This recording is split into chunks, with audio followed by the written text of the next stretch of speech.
Ukraine, brief timeline of nuclear weapons and security assurances. Hi guys, welcome to the Curious Chimp YouTube channel. In this video, we will go through the brief timeline of Ukraine's nuclear weapons and security assurances. So, make sure to watch the full video. At the time of Ukraine's independence from the Soviet Union in 1991, Ukraine held the third largest nuclear arsenal in the world, including an estimated 1,900 strategic warheads, 176 intercontinental ballistic missiles, ICBMs, and 44 strategic bombers. By 1996, Ukraine had returned all of its nuclear warheads to Russia in exchange for economic aid and security assurances. And in December 1994, Ukraine became a non-nuclear weapon state party to the 1968 Nuclear Non-Proliferation Treaty, NPT. The last strategic nuclear delivery vehicle in Ukraine was eliminated in 2001 under the 1991 Strategic Arms Reduction Treaty, START. It took years of political maneuvering and diplomatic work, starting with the Lisbon Protocol in 1992, to remove the weapons and nuclear infrastructure from Ukraine. 1990 Declaration of Sovereignty. Partly in an effort to gain international recognition, Ukraine's pre-independence movement supported efforts to join the NPT as a non-nuclear weapon state. With its declaration of sovereignty on July 16, 1990, Ukraine pledged not to accept, produce, or acquire nuclear weapons.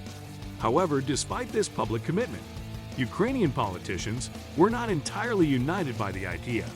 Some felt that Russia was still a threat and that they should keep the weapons as a deterrent. 1991 Minsk Agreement on Strategic Forces.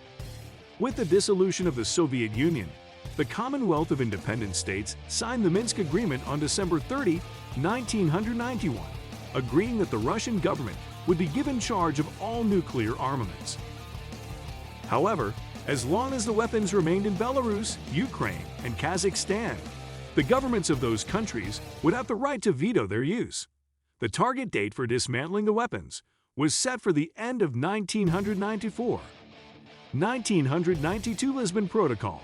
Ukraine signed the Lisbon Protocol on May 23, 1992. The protocol sought to return the nuclear weapons in Belarus, Kazakhstan, and Ukraine to Russia.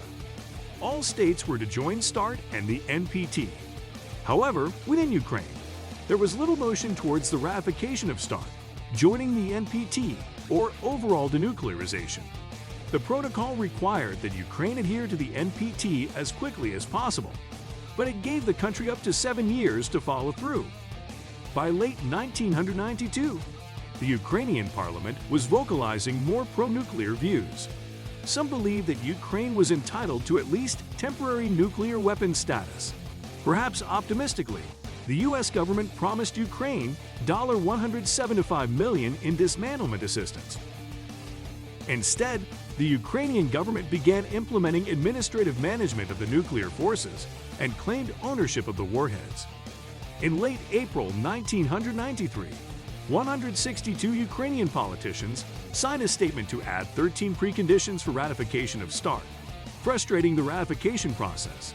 The preconditions required security assurances from Russia and the United States, foreign aid for dismantlement, and compensation for the nuclear material. Additionally, they stated that Ukraine would dismantle only 36% of its delivery vehicles and 42% of its warheads, leaving the rest under Ukrainian control. Russia and the United States criticized these demands, but Ukraine did not budge. In May 1993, the United States said that if Ukraine were to ratify START, Washington would provide more financial assistance. This began subsequent discussions between Ukraine, Russia, and the United States over the future of Ukrainian denuclearization. 1993 Massentra Accords.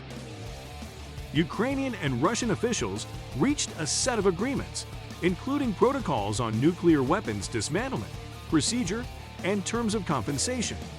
However, the two sides could not agree on the final document, and the summit ultimately failed. 1994 Trilateral Statement. The Massentra Accords set the stage for the ultimately successful trilateral talks. as the United States mediated between Russia and Ukraine. The three countries signed the trilateral statement on January 14, 1994. Ukraine committed to full disarmament, including strategic weapons, in exchange for economic support and security assurances from the United States of Russia.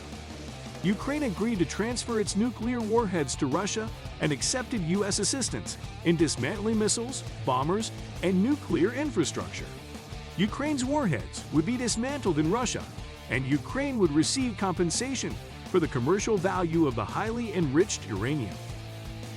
Ukraine ratified START on February 3, 1994, repealing its earlier preconditions, but it would not accede to the NPT without further security assurances. 1994 Budapest Memorandum on Security Assurances. To solidify security commitments to Ukraine, the United States, Russia, and the United Kingdom signed the Budapest Memorandum on Security Assurances on December 5, 1994, a political agreement in accordance with the principles of the Helsinki Accords. The memorandum included security assurances against the threat or use of force against Ukraine's territory or political independence. The countries promised to respect the sovereignty and existing borders of Ukraine. Parallel memorandums were signed for Belarus and Kazakhstan as well. In response, Ukraine officially acceded to the NPT as a non-nuclear weapons state on December 5, 1994. That move met the final condition for ratification of START, and on the same day, the 5 START states parties exchanged instruments of ratification, bringing the treaty into force. 2009 Joint Declaration by Russia and the United States. Russia and the United States released a joint statement in 2009 confirming that the security assurances made in the 1994 Budapest Memorandum would still be valid after START expired in 2009. 2014 Russian annexation of Crimea. Following months of political unrest and the abrupt departure of Ukrainian President Viktor Yanukovych, Russian troops entered the Crimean Peninsula of Ukraine in March 2014. On March 18, over the protests of the acting government in Kiev, the UN Security Council, and Western governments, Russia declared the annexation of Crimea. The United States, the United Kingdom, and Ukraine called the action a blatant violation of the security assurances in the 1994 Budapest Memorandum. However, according to the Russian Foreign Ministry, the security assurances were given to the legitimate government of Ukraine, but not to the forces that came to power following the coup d'etat. For more information about the Russia-Ukraine conflict and history, make sure to hit the like button and click the notification bell. If you are new to the channel, don't forget to hit the subscribe button